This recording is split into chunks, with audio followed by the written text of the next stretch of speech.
चलिए सीधे मुद्दे पर आते हैं। 2026 के सबसे बेहतरीन और लाभदायक बिजनेस आइडियाज के इस एक्सप्लेनर में स्वागत है।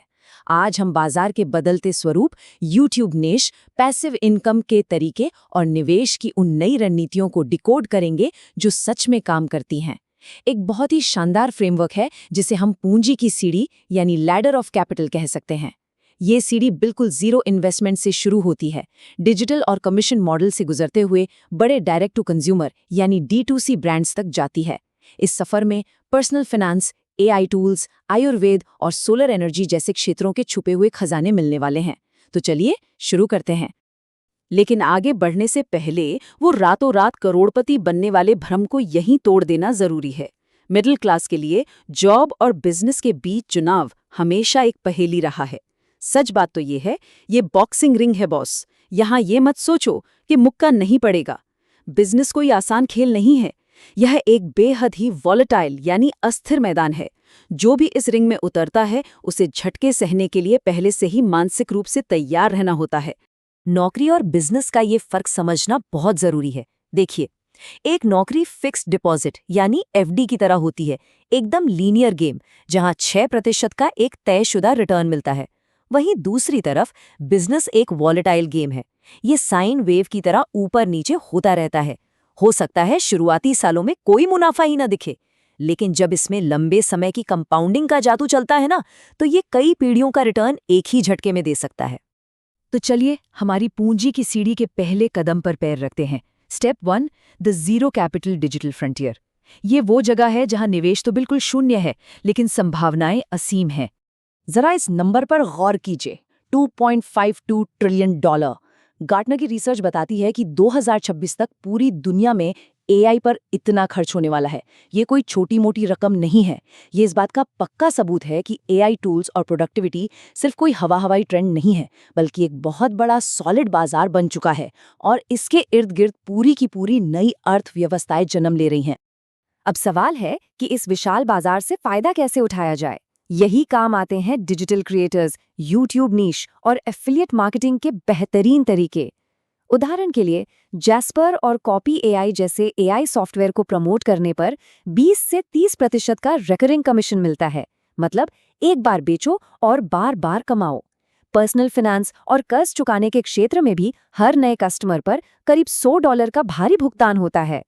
हेल्थ टेक, स्मार्ट वियरेबल्स और रिमोट वर्क टूल्स जैसे VPN को प्रमोट करके हर महीने एक शानदार पैसिव इनकम आसानी से बनाई जा सकती है। डिजिटल दुनिया में सफल होने की सीक्रेट रेसिपी क्या है? कंटेंट बनाते समय एक रूल हमेशा याद रखना चाहिए, शो डोंट टेल, यानी बताओ मत दिखाओ। एक आयुर्वेदा डॉक्टर की कहानी इसका बेहतरीन उदाहरण है। वो अपने वीडियो में बस हल्दी के फायदों के बारे में गहराई से बताते हैं। उन्होंने कभी किसी से जबरदस्ती अपना प्रोडक्ट खरीदने को नहीं कहा, लेकिन नतीजा, वो हर महीने 6 करोड़ रुपए की हल्दी बेच लेते हैं। है ना कमाल? असली ताकत ग्राहकों को सही जानकारी देने और उनका भरोसा जीतने में है। अब आगे बढ़ते हैं सीढ़ी के दूसरे कदम की ओर। Step 2, the micro capital connectors. यहाँ बात होगी छोटे निवेश वाले बिजनेस मॉडल्स की। लगभग 1 लाख रुपए तक के छोटे निवेश के साथ ट्रेडिंग या कमीशन एजेंट का काम बेहतरीन तरीके से सीखा जा सकता है। इस टेबल को देखिए, 2026 में कई ऐसे सेक्टर्स तेजी से उभर रहे हैं जहां कमीशन मॉडल्स का जलवा होने वाला है। ग्रीन एनर्जी और सोलर टेक में EV चार्जेस की भारी मांग है। ये महंगे होते हैं और इनके खरीदार पर्यावरण को लेकर जागरूक भी। पेट हेल्थ यानी पालतू जानवरों के सप्लीमेंट्स का बाजार भी तेजी से बूम कर रहा है, जहां 15% तक का कमीशन मिल सकता है। और $500 से कम कीमत वाले होम ऑफिस सेटअप्स भी रिमोट वर्कर्स के बीच बेहद पॉपुलर हैं। इन सेक्टर्स में मौके ही मौके हैं। चलिए अब आते हैं सीढ़ी के तीसरे और सबसे ऊंचे कदम पर। Step 3, D2C innovation. यहाँ खेल थोड़ा बड़ा हो जाता है और करीब 5 से 10 लाख रुपए का निवेश लगता है। यहाँ एक बहुत ही दिलचस्प सवाल सामने आता है। भारत दुनिया की 80% हल्दी उगाता है, फिर भी पूरी दुनिया में कोई एक बड़ा भारतीय हल्दी ब्रांड क्यों नहीं है? ये सोचने वाली बात है। ये साफ दिखाता है कि हमारे देसी उत्पादों को लेकर ग्लोबल और घरेलू बाजारों में अभी भी कितनी बड़ी जगह खाली पड़ी है। सही ब्रांडिंग से इस जगह को आसानी से भरा जा सकता है। हमारे भारतीय बाजार में ऐसे अनगिनत D2C कैटेगरीज हैं जिन पर किसी का ध्यान नहीं गया। जरा सोचिए, पूजा के सामान का बाजार ही 15,000 करोड़ रुपए का है। लेकिन क्या कोई एक बड़ा नेशनल ब्रांड याद आता है? नहीं ना। साधारण फिटकरी जो मुश्किल से 10 रुपए की आती है, उसे ही बढ़िया पैकेजिंग के साथ एलमस्टोन डिओड्रेंट का नाम देके 250 रुपए में बेचा जा रहा है। मोरिंगा पाउडर और प्लांट बेस्ड मिलेट्स की भी बाजार में भारी डिमांड है। एक और उदाहरण लें तो एक क्षेत्रीय ब्रांड सिर्फ 2 राज्यों में हवाई चप्पल बेचकर 38 करोड़ रुपए का टर्नओवर कर रहा है। मतलब साफ है, एकदम बेसिक प्रोडक्ट्स में भी स्मार्ट ब्रांडिंग के दम पर तगड़ा मार्जिन कमाया जा सकता है। तो सबसे महत्वपूर्ण बात यह है कि इस मॉडल में मुनाफा तय कैसे होता है। अक्सर लोग लागत में अपना मार्जिन जोड़कर कीमत तय कर लेते हैं, लेकिन कैरेटलेन के फाउंडर मिथुन संचेती का मॉडल इसे बिल्कुल उल्टा कर देता है। सबसे पहले ये देखना है कि कस्टमर आखिर कितनी कीमत देने को तैयार है, फिर उस कीमत में से अपना मनचाहा प्रॉफिट हटा लिया जाए। अब जो रकम बचे उसी लागत यानी कॉस्ट में उस प्रोडक्ट को तैयार करवाना है। ये रिवर्स कैलकुलेशन ही D2C में कामयाबी का असली मंत्र है। भारतीय बाजार में प्राइस इलास्टिसिटी यानी कीमत का असर बहुत गहरा होता है। इसे ऐसे समझते हैं, अगर किसी प्रोडक्ट की कीमत आधी कर दी जाए तो उसकी मांग सिर्फ दोगुनी नहीं होती बल्कि सीधे 10 गुना तक बढ़ जाती है। भारतीय ग्राहक कीमत को लेकर बहुत ही ज्यादा सेंसिटिव होते हैं। इसीलिए अगर कोई ब्रांड अपनी लागत को कंट्रोल करके प्रोडक्ट को थोड़े कम दाम पर लॉन्च कर दे तो वो विशाल वॉल्यूम के जरिए पूरे बाजार पर एक छत्र राज कर सकता है। चलिए, बिजनेस आइडियाज की बात तो बहुत हो गई। अब सबसे जरूरी मुद्दे पर आते हैं, द माइंडसेट फॉर सर्वाइवल, यानी इस मारकाट वाले बाजार में टिके रहने की मानसिकता। यहाँ जापानी कॉन्सेप्ट इकिगाई एकदम सटीक बैठता है। ये असल में 3 सवालों का एक परफेक्ट संगम है। क्या कोई ऐसा काम है जो करना आता है? क्या वो काम करना भाता है यानी पसंद है? और सबसे अहम, क्या बाजार उस चीज के लिए पैसा देना चाहता है?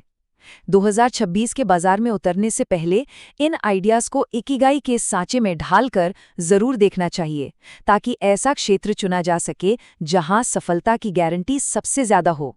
एक बहुत ही प्रैक्टिकल सलाह ये भी है, अगर किसी को सीधा अपना बिजनेस शुरू करने में थोड़ा डर लगता है तो उसे पहले किसी छोटे अव्यवस्थित स्टार्टअप में नौकरी कर लेनी चाहिए।